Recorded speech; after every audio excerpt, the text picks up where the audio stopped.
पूछ लेना if you find any trouble. Okay students, वेरियर कैलिपर और स्क्रू गेज के हवाले से एक इम्पॉर्टेंट फार्मूला शीट है ये, कि मैंने देखा कि आप लोग एमसीक्यूज़ करते हुए बहुत ज़्यादा ट्रबल का शिकार हो रहे थे। आप लोगों से क्वेश्चन जो है वो, ऑल दो ये फार्मूलाज जो है ये एक ही फार्मूला से जनरेट होते हैं, बट मैंने यहाँ पे क्या किया है, मैंने लीस्ट काउंट, टोटल रीडिंग और करेक्टिंग रीडिंग के लिए 3 डिफरेंट फार्मूलाज अलग करके लिख दिए हैं, वेरियर कैलिपर के लिए भी और स्क्रू गेज के लिए भी। सो अब इससे फ़ायदा ये होगा कि जब आपके जहन में क्वेश्चन की रिक्वायरमेंट होगी, यानी कि what the question is asking about, so you will easily put the formula and get the answer. नीचे मैंने एक छोटी सी वर्कशीट भी रखी हुई है और उस वर्कशीट के ऊपर फार्मूला मैंने मेंशन कर दिया है। तो when you will solve those question तो आप लोगों को 100% रट जाएगा ये मेथड। सो वेरियर कैलिपर की जब मैं बात करता हूँ तो उसमें आप लोग देखो कि जब मैं सिर्फ लीस्ट काउंट की बात कर रहा हूँ तो लीस्ट काउंट के अंदर जो है आपने फाइंड अगर करना है, अगर क्वेश्चन के अंदर वो आपको लीस्ट काउंट फाइंड करने को कह रहा है तो आप लोगों ने जो मेन स्केल डिवीजन है उसको माइनस कर देना है वेरियर स्केल डिवीजन के साथ। ठीक हो कोई बात? आपने मेन स्केल को माइनस करना है किसके साथ? वेरियर स्केल डिवीजन के साथ। ये पहला फार्मूला आपने वेरियर कैलिपर के लिए यूज़ करना है अगर वो आपसे लीस्ट काउंट पूछ रहा है। अगर वो आपसे टोटल रीडिंग पूछ रहा है इसके अंदर, ठीक है, फार्मूला नंबर 2 के अंदर टोटल रीडिंग वो आपसे पूछ रहा है तो उसमें आपने क्या करना है, आपने मेन स्केल रीडिंग को ऐड करना है वेरियर डिवीजन से टाइम्स लीस्ट काउंट। आप लोग देख सकते हो फार्मूला के अंदर आपको क्लियर नज़र आ रहा है कि जो मेन स्केल रीडिंग है वो ऐड हो रही है वेरियर डिवीजन टाइम्स लीस्ट काउंट। जो भी क्वेश्चन के अंदर लीस्ट काउंट दिया होगा वेरियर डिवीजन आपको दी होगी और मेन स्केल रीडिंग भी आपको दी होगी, और आपने फाइंड क्या करना होगा, टोटल रीडिंग फाइंड करने के लिए आप लोग जा रहे होंगे, ये रिक्वायरमेंट होगी। उसके बाद तीसरा फार्मूला जो कि वेरियर कैलिपर में आप एमसीक्यूज में मैं दे सकता हूँ, दैट इज़ करेक्टेड रीडिंग।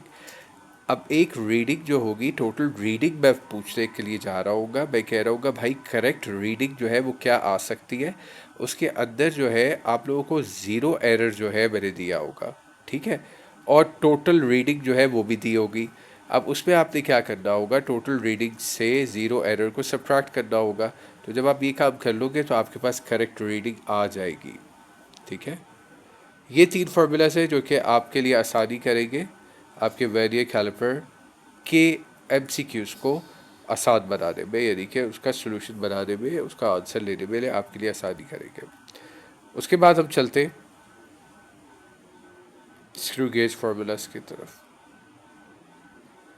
चलो जी, इसका एक मार्कर ऑन कर लूँ फिर लिखने में मेरे लिए आसानी होगी। सबसे पहले अगर स्क्रू गेज के अंदर क्वेश्चन में वो आपसे क्या पूछ रहा है कि बताओ भाई इसकी पिच क्या है, ठीक है, तो आपने क्या फार्मूला यूज़ करना है, distance moved by the screw, और उसको डिवाइड करना है नंबर ऑफ रोटेशन के साथ। अगर वो क्या पूछ रहा है बेटा, पिच के बारे में पूछ रहा है, तो आपको पास जो है डिस्टेंस मूव्ड बाय स्क्रूज ये भी गिवन होगा, और आपके पास नंबर ऑफ रोटेशन जो होगी ये भी गिवन होगी। आपने दोनों को डिवाइड कर देना and you will get the pitch, आपका पिच का आंसर जो है आ जाएगा। ठीक हो गई बात? अच्छा जी, दूसरा क्वेश्चन इसका देख लो जिसपे फार्मूला जो है, जिसपे लीस्ट काउंट के हवाले से वो आपसे सवाल करेगा। इसकी बात करो, इस वाले की लीस्ट काउंट के हवाले से आपसे सवाल करेगा, वो कहेगा बताओ लीस्ट काउंट क्या है। अब उसके अंदर उसने आपको पिच दी होगी, ठीक है, नंबर ऑफ सर्कल डिवीजन जो है वो भी दी होगी, which are number of circular scale division जिसको हम कहते हैं। आपने पिच को उससे डिवाइड कर देना, you will get the final answer. अच्छा जी, जो इसका तीसरा है जो कि टोटल रीडिंग के हवाले से है, उसके लिए मैं कलर ज़रा चेंज कर लूँ।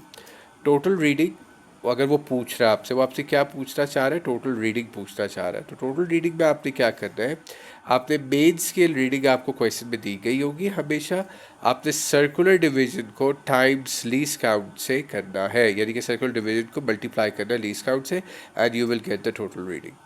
सही है। आखिरी जो कि स्क्रू गेज के फार्मूलाज में इस्तेमाल हो सकता है, दैट इज़ करेक्ट रीडिंग, यानी कि उसने आपको ज़ीरो एरर जो है वो दिया होगा और टोटल रीडिंग भी दी गई होगी, आपने ज़ीरो एरर जो है उसमें से माइनस करना है। रिमेंबर, अगर ज़ीरो एरर जो है, अगर ज़ीरो एरर आपका किस में है, let me just use this for a moment, अगर ज़ीरो एरर आपका माइनस में है, ठीक है, ज़ीरो एरर लाइक -2 था और उससे पहले भी आपके पास माइनस वैल्यू ही थी, ठीक है, जो फार्मूला का माइनस है ये वाला, ये भी आपके पास था।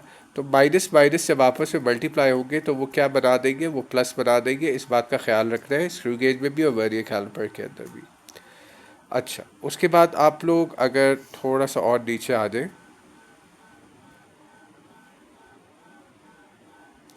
ये वर्नियर कैलिपर के हवाले से क्वेश्चंस हैं जो कि मैंने यहाँ पर लिखे हुए, और आप लोग देख सकते हो बड़े ही आराम से कि हर क्वेश्चन के ऊपर मैंने फार्मूला मेंशन किया हुआ है।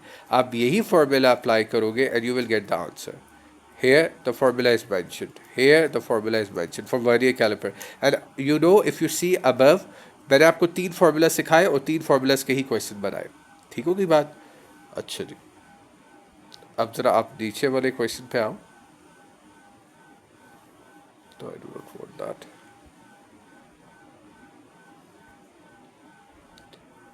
ये स्क्रू गेज के क्वेश्चंस मैंने आपके लिए बना कर रखे हुए, ये रहे 4 क्वेश्चंस हैं, और मैंने कितने फार्मूलाज ऊपर कराए? 4 फार्मूलाज ही कराए हैं। ठीक है, हर क्वेश्चन के लिए मैंने आपको क्या ऊपर पहले से ही ऑलरेडी मैंने आपके लिए क्या किया हुआ है, मैंने आपके लिए फार्मूला लिखा हुआ है यहाँ पे, ये देख लो। यहाँ पे भी फार्मूला लिखा हुआ है, यहाँ पे भी फार्मूला लिखा हुआ है। You will just apply the formula and get the final answer. So I want you to do this question and comprehend the knowledge regarding screw gauge and the vernier caliper. So इससे फ़ायदा ये होगा कि जब आप ख़ुद से concept को डेवलप करते हो और उसकी प्रैक्टिस करते हो तो वो आपके लिए पेपर के अंदर आसान हो जाता है। और भी कोई मसला हो तो you can ask any time. Thank you.